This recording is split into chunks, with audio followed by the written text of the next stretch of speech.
Okay. तर आज आपण स्टार्ट करतोय ग्राफ्सना. तुम्ही जेई द्या, सीईटी द्या किंवा नीट द्या, तिन्ही एक्झाममध्ये एक किंवा दोन क्वेश्चन हे ग्राफवर असतात. त्यामुळे आज आपल्याला ग्राफच्या मागचं बेसिक लॉजिक स्टडी करायचं आहे. आता बघा, दोन क्वांटिटीना मॅथमॅटिकली रिलेट करायचं असेल तर आपल्याकडे दोन रिलेशन असतात, directly proportional and inversely proportional. A is directly proportional to B. याचा अर्थ if A increases B will also increase, if A decreases B will also decrease. बरोबर आहे. दुसरं रिलेशन असतं A is inversely proportional to B. याचा अर्थ if quantity A increases B decreases, if quantity A decreases then B increases. दोन क्वांटिटीला ज्या वेळेला आपण मॅथमॅटिकली रिलेट करतो त्यावेळेला आपल्याला एक तर डायरेक्टली प्रोपोर्शनल किंवा इन्व्हर्सली प्रोपोर्शनल या दोघांपैकी काहीतरी एक यूज करावं लागेल. डायरेक्टली प्रोपोर्शनल याचा अर्थ एक क्वांटिटी इन्क्रीज झाली तर then second quantity will also increase. Inversely proportional means if one quantity increases then second quantity will also increase. आता एखादं न्यूमरिकल दिलं असेल किंवा तुम्हाला सपोज करा एखादा फॉर्म्युला दिला आहे. आता फॉर्म्युल्यामध्ये नंबर ऑफ क्वांटिटीज आहेत, तर तुम्ही डिसाईड कसं करणार की ह्या कोणत्या क्वांटिटी डायरेक्टली प्रोपोर्शनल आहेत आणि कोणत्या क्वांटिटी इन्व्हर्सली प्रोपोर्शनल आहेत. फॉर एक्झाम्पल असं बघूयात, X is equal to A square under root B upon C. ही मी न्यूमरिकल घेतलं आहे. सपोज करा quantity X is equal to A square under root B divided by C. Quantity एक्सची magnitude depend असणार आहे on quantity A, on quantity B, on quantity C. आता बघा, ह्यामध्ये डायरेक्टली प्रोपोर्शनल आणि इन्व्हर्सली प्रोपोर्शनल कसं स्टडी करायचं. ज्या दोन क्वांटिटीमध्ये तुम्ही रिलेशन अप्लाय करताय त्या दोन क्वांटिटी इक्वल टू साईनच्या अपोजिटला असतील आणि दोन्ही क्वांटिटी न्यूमरेटरमध्ये किंवा दोन्ही क्वांटिटी डिनॉमिनेटरमध्ये असतील तर त्या डायरेक्टली प्रोपोर्शनल. आता इथे बघा, एक्स इथे न्यूमरेटरमध्ये आहे, ए देखील ए स्क्वेअर देखील न्यूमरेटरमध्ये आणि इक्वल टू साईनच्या अपोजिटला, तर एक्स आणि ए स्क्वेअर ह्यांच्यामध्ये रिलेशन आलं डायरेक्टली प्रोपोर्शनल. पुन्हा इथे पण बघता येईल, एक्स न्यूमरेटरमध्ये आहे आणि बी अंडर रूट बी हे देखील न्यूमरेटरमध्ये आहे, इक्वल टू साईनच्या अपोजिटला आहेत. मग ह्या दोन क्वांटिटी डायरेक्टली प्रोपोर्शनल. एक्स आणि सीमध्ये बघा, एक्स न्यूमरेटरमध्ये आहे पण सी मात्र डिनॉमिनेटरमध्ये आहे. मग एक्स आणि सीमध्ये रिलेशन आलं इन्व्हर्सली प्रोपोर्शनल. लक्षात आलं का? If two quantities are in a numerator on either side of equal to sign then this quantities are directly proportional. Two quantities are on either side of equal to sign, but one quantity in numerator, other quantity in denominator, then they are inversely proportional. For example, आपण दुसरं numerical बघूयात. y is equal to a cube under root z upon x square. आता इथे बघा, y आणि a cube ह्या दोन quantity equal to साईनच्या अपोजिटला दोघंही न्यूमरेटरमध्ये आहेत. Then we can say y is directly proportional to A cube. y आणि under root Z equal to साईनच्या अपोजिटला दोन्ही क्वांटिटी न्यूमरेटरमध्येच आहेत. Then we can say that y is directly proportional to under root Z. y आणि X square दोन quantity equal to साईनच्या अपोजिटला पण एक क्वांटिटी न्यूमरेटरमध्ये दुसरी क्वांटिटी डिनॉमिनेटरमध्ये, म्हणजे ह्या इन्व्हर्सली प्रोपोर्शनल आहेत. So we can say that Y is inversely proportional to X square. तुमच्या लक्षात आलं डायरेक्टली प्रोपोर्शनल किंवा इन्व्हर्सली प्रोपोर्शनल कसं स्टडी करायचं ते.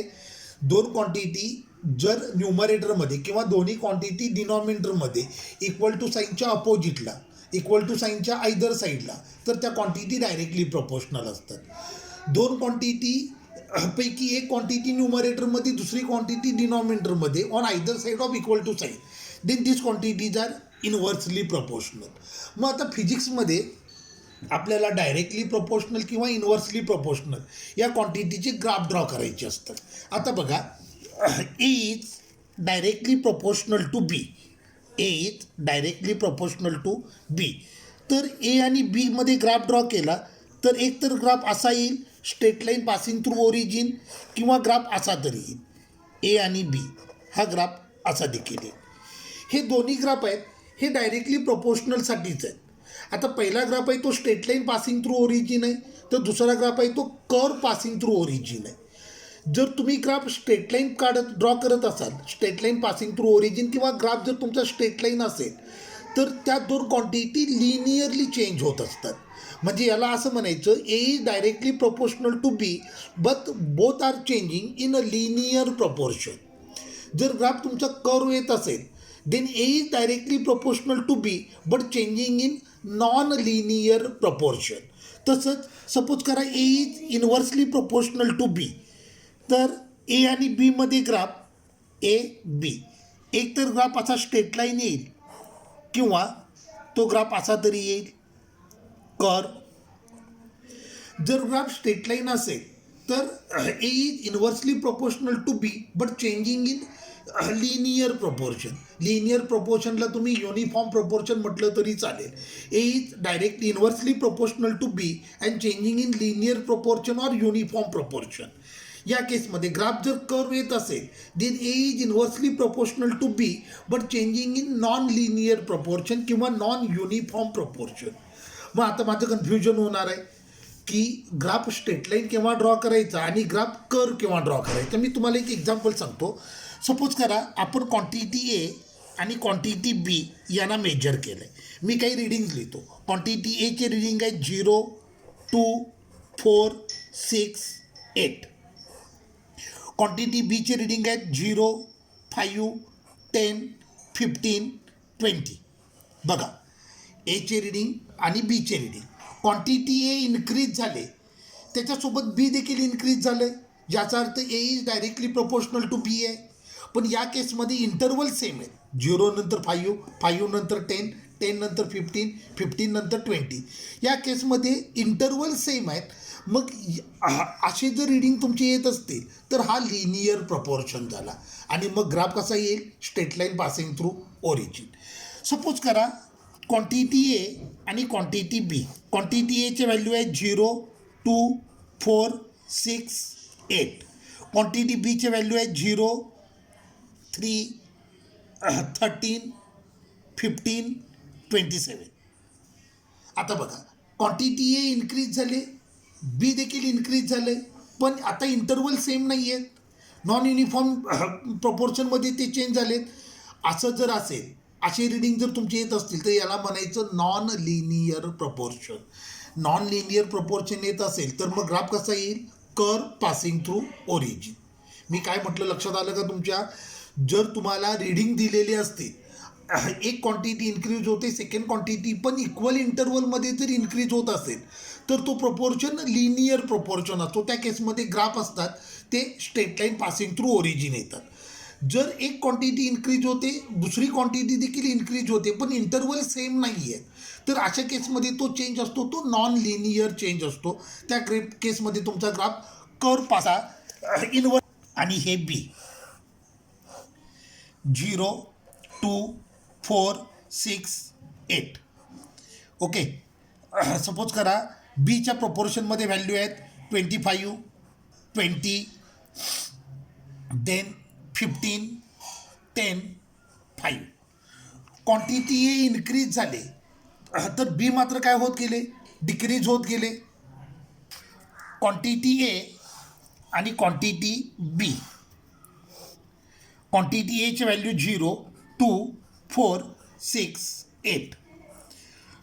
क्वांटिटी बीचे व्हॅल्यू 20, 15, 10, 5, 0. आता हे करेक्ट आलं. क्वांटिटी ए इन्क्रीज झाली, त्याच्या प्रपोर्शनमध्ये बी मात्र काय झालं आहे, डिक्रीज झालं आहे. असं होत असेल तर हे इन्व्हर्सली प्रोपोर्शनल झालं. पण आता इथे बघा, इंटरवल सेम आहे. इंटरवल जर सेम असतील तर हा चेंज लिनियर चेंज झाला. मग या केसमध्ये यांचा ग्राफ ए आणि बीचा ग्राफ स्ट्रेट लाईन आहे. ओके. आता मी दुसरं ऑब्झर्वेशन टेबल बनवतो, ए आणि बी. एचे व्हॅल्यू 0, 2, 4, 6, 8. सपोज करा ह्याच्या व्हॅल्यू 50, 45, 17, 6, 0. क्वांटिटी ए इन्क्रीज झाले तर क्वांटिटी बी मात्र डिक्रीज झाले, पण इंटरवल सेम नाही आहेत सगळीकडे, बरोबर आहे. तर या टाईपचा जो चेंज असतो याला म्हणायचं नॉन लिनियर चेंज. आणि त्या केसमध्ये मग ग्राफ तुमचा येईल असा. क्लिअर झालं? मी काय काय सांगितलं बघा. मी पहिल्यांदा क्वांटिटीमधले रिलेशन सांगितले. युनिफॉर्म प्रपोर्शनच म्हणतात लिनियर प्रपोर्शन किंवा नॉन लिनियर प्रपोर्शन. आता ऑब्झर्वेशन टेबल दिला असेल, एक क्वांटिटी इन्क्रीज झाली त्याच्या प्रपोर्शनमध्ये दुसरी क्वांटिटी पण इन्क्रीज झाली पण इक्वल इंटरवलमध्ये, तर तो चेंज असतो तो युनिफॉर्म प्रपोर्शनवाला असतो. आणि युनिफॉर्म प्रपोर्शनवाला जर चेंज असेल तर तुमचा ग्राफ असा येईल. लक्षात आलं का? एक क्वांटिटी इन्क्रीज झाली आणि दुसरी क्वांटिटी देखील इन्क्रीज झाली पण त्यावेळेला इंटरवल अनइक्वल आहे, तर तुमचा ग्राफ असा येईल. एक क्वांटिटी इन्क्रीज झाली त्याच्या प्रपोर्शनमध्ये दुसरी क्वांटिटी जर डिक्रीज झाली तर ती इन्व्हर्सली प्रोपोर्शनल असतं. इंटरवल जर सेम राहत असतील तर मग तुमचा ग्राफ असा येईल. एक क्वांटिटी इन्क्रीज झाली दुसरी क्वांटिटी डिक्रीज झाली पण प्रपोर्शन सेम नाही, इंटरवल सेम नाही आहे, तर मग तुमचा ग्राफ असा येईल.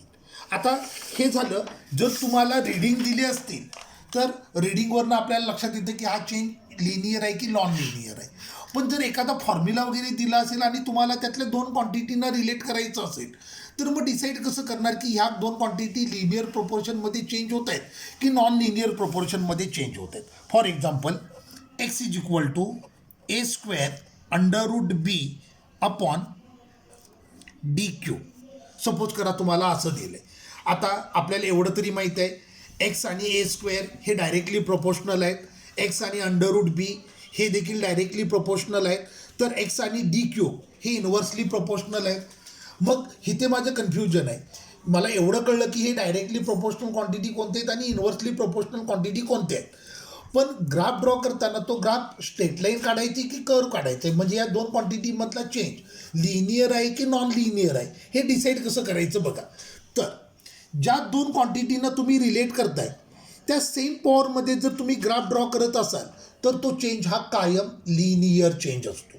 आता इथे मॅथमॅटिकल रिलेशन एक्स आणि एची सेकंड पॉवर यांच्यामध्ये आहे. जर ग्राफ तुम्ही एक्स आणि ए स्क्वेअरमध्ये काढत असाल तर हा चेंज लिनियर असणार आहे. त्यावेळेला तुमचा graph straight line passing through origin येईल. मी काय म्हटलं तुमच्या लक्षात आलं का? ज्या पॉवरमध्ये मॅथमॅटिकल रिलेशन आहे त्याच पॉवरमधला ग्राफ ड्रॉ करत असाल. आता मॅथमॅटिकल रिलेशन एक्स आणि ए स्क्वेअरमध्ये आहे आणि मी ग्राफ देखील एक्स आणि ए स्क्वेअरचाच काढला आहे असं असेल तर हा चेंज लिनियर असतो. पण मॅथमॅटिकल रिलेशन वेगळ्या पॉवरमध्ये आणि ग्राफ मात्र वेगळ्या पॉवरचा, तर मात्र तो चेंज नॉन लिनियर असतो. आता इथे बघा आपलं मॅथमॅटिकल रिलेशन एक्स आणि ए स्क्वेअरमध्ये आहे पण मी ग्राफ कुणामध्ये काढू लागलो आहे? एक्स आणि एमध्ये काढू लागलो आहे, तर मग हा चेंज नॉन लिनियर असेल आणि या केसमध्ये ग्राफ तुमचा येईल कर्व पासिंग थ्रू ओरिजिन. लक्षात आलं का मी काय म्हटलं? माझ्या शब्दांकडे लक्ष द्या. ज्या पॉवरमध्ये रिलेशन असतं त्या पॉवरमधला जर ग्राफ ड्रॉ करत असाल तर तो चेंज लिनियर असतो. मॅथमॅटिकल रिलेशन वेगळ्या पॉवरमध्ये आणि ग्राफ वेगळ्या पॉवरचा असेल, जसं इथे आपण बघा मॅथमॅटिकल रिलेशन एक्स आणि ए स्क्वेअरमध्ये आहे तर मी ग्राफ मात्र एक्स आणि एमध्ये ड्रॉ केला आहे, तर हा चेंज मात्र कोणता झाला? Non linear change. मग आता मला तुम्ही सांगा पाहू, एक्स आणि रूट बी ह्या X is directly proportional to under root B. Mathematical relation X आणि अंडर रूट बीमध्ये आहे, मी ग्राफ देखील एक्स आणि अंडर रूट बीचा ड्रॉ करू लागलो आहे, तर ऑब्व्हियसली हा चेंज लिनियर झाला. मग ग्राफ कसा येईल? Straight line passing through origin. पण हेच जर मी एक्स आणि बीमध्ये ग्राफ ड्रॉ करत असेल, आता आपलं मॅथमॅटिकल रिलेशन एक्स आणि अंडर रूट बीमध्ये आहे पण ग्राफ मात्र कुणाचा आला आहे? एक्स आणि बीचा आला आहे, तर मग हा ग्राफ मात्र कसा येईल? Curve passing through origin. Clear झालं? आता एक्स आणि डी क्यूब ह्यांच्यामध्ये रिलेशन आहे X is inversely proportional to D cube. मग जर मी एक्स आणि डी क्यूब ह्यांच्यामध्ये ग्राफ ड्रॉ करत असेल तर हा ग्राफ येईल स्ट्रेट लाईन. कारण मॅथमॅटिकल रिलेशन एक्स आणि डी क्यूबमध्ये आहे आणि ग्राफ देखील त्याच पॉवरमध्ये मी ड्रॉ केला आहे, त्यामुळं हा ग्राफ कसा आला? स्ट्रेट लाईन आला.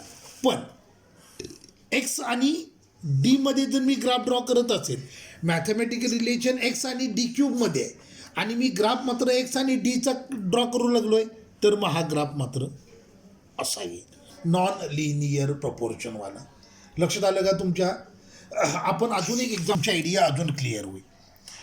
ए is equal to X square under root Y upon B raise to 1/3 D. आता पहिल्यांदा एक्स स्क्वेअर आणि ए ह्यांच्यामधलं जर रिलेशन मी स्टडी करत असेल तर आता तुम्हाला लगेच लक्षात येईल A is directly proportional to X square. A आणि अंडररूट वायमध्ये तुम्ही जर रिलेशन स्टडी करत असाल तर तुमच्या लक्षात येईल A is directly proportional to under root Y. तुम्ही ए आणि बी रेस टू 1/3 यांच्यामध्ये रिलेशन स्टडी करत असाल तर आता तुम्हाला ते क्लिअर होईल A is inversely proportional to B raise to 1/3. आणि ए आणि डी यांच्यामध्ये देखील रिलेशन कोणतं आहे, इन्व्हर्सली प्रोपोर्शनलच आहे. हां, मग आता मॅथमॅटिक रिलेशन ए आणि एक्स स्क्वेअरमध्ये जर मी त्यांचा ग्राफ ड्रॉ करत असेल तर हा graph straight line passing through origin यायला पाहिजे. सो ए आणि एक्स स्क्वेअर ह्यांच्या तर ग्राफ आला straight line passing through origin, correct आहे.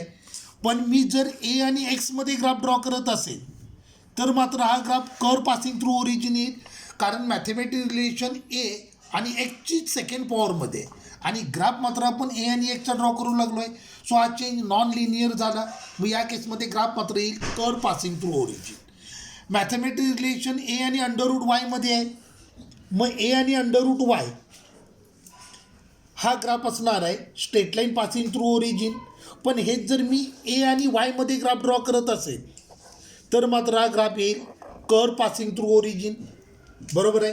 कारण मॅथमॅटिक रिलेशन ए आणि अंडररूट वायमध्ये आणि आपण ग्राफ मात्र ड्रॉ करतो ए आणि वायचा, त्यामुळे हा ग्राफ हा चेंज नॉन लिनियर झाला किंवा नॉन युनिफॉर्म झाला. त्यामुळं ग्राफ कसा येईल कर्व पासिंग थ्रू ओरिजिन. आता बघा ए आणि B raise to 1/3, A B raise to 1/3 mathematical relation एची फर्स्ट पॉवर आणि बीची 1/3 पॉवरमध्ये मी ज्या पॉवरमध्ये मॅथमॅटिकल रिलेशन आहे त्याच पॉवरचा ग्राफ ड्रॉ करू लागलो आहे.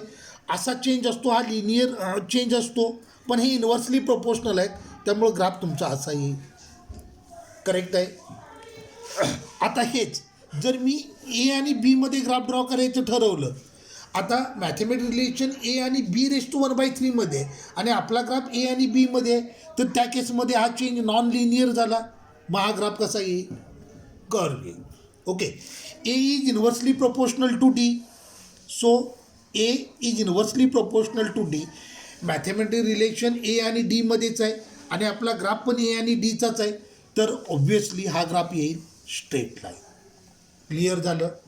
तुम्हाला जर मॅथमॅटिक रिलेशन दिलं असेल तर त्याच्यावरून ग्राफ कसे ड्रॉ करायचे लक्षात आलं. तर आज आपण काय काय स्टडी केलं बघा. आज आपण दोन क्वांटिटीमधले रिलेशन स्टडी केले. मॅथमॅटिकली दोन क्वांटिटी एक तर डायरेक्टली प्रोपोर्शनल असतात किंवा इन्व्हर्सली प्रोपोर्शनल असतात. जर एक क्वांटिटी इन्क्रीज झाली आणि तिच्या प्रोपोर्शनमध्ये सेकंड क्वांटिटी पण इन्क्रीज होत असेल तर ते डायरेक्टली प्रोपोर्शनल झालं. एक क्वांटिटी इन्क्रीज होत असेल आणि सेकंड क्वांटिटी डिक्रीज होत असेल तर ते इन्व्हर्सली प्रोपोर्शनल झालं. डायरेक्टली प्रोपोर्शनल असतील तर graph straight line passing through origin तर येईल किंवा कर्व पासिंग थ्रू ओरिजिन तर येईल. आणि इन्व्हर्सली प्रोपोर्शनल असेल तर ग्राफ असा येईल किंवा कर्व तर येईल. लक्षात आलं. मग त्याच्यावरून आपण फॉर्म्युला स्टडी केला. ऑब्झर्वेशन टेबल दिला असेल तर प्रॉब्लेम नाही, आपल्याला लगेच ऑब्झर्वेशन टेबलवरनं क्लिअर होतं. इंटरवल जर सेम राहू लागले तर ते डायरेक्टली प्रोपोर्शनल असतं आणि इंटरवल जर अनइक्वल असतील तर ते इन्व्हर्सली प्रोपोर्शनल. पण जेई किंवा नीटला तुम्हाला ऑब्झर्वेशन टेबल कोणी देणार नाही आहे, तिथे असा फॉर्म्युला असणार आहे. मग फॉर्म्युल्यावरनं डिसाईड कसं करायचं, ज्या पॉवरमध्ये मॅथमॅटिकल रिलेशन असतं त्याच पॉवरमधला जर ग्राफ ड्रॉ करत असाल तर तो चेंज लिनियर कन्सिडर करायचा. आणि ज्या क्वांटिटीमधलं ज्या पॉवरमध्ये मॅथमॅटिक रिलेशन आहे त्यापेक्षा वेगळ्या पॉवरचा जर ग्राफ ड्रॉ करत असाल तर ते मग इन्व्हर्सली प्रोपोर्शनल होतं. सो ठीक आहे, आपण थांबूयात आता. नेक्स्ट लेक्चरमध्ये मी तुम्हाला स्ट्रेट लाईनची इक्वेशन शिकवणार आहे आणि कॉमन घ्यायला शिकवणार आहे. ओके, तर आपण थांबूया.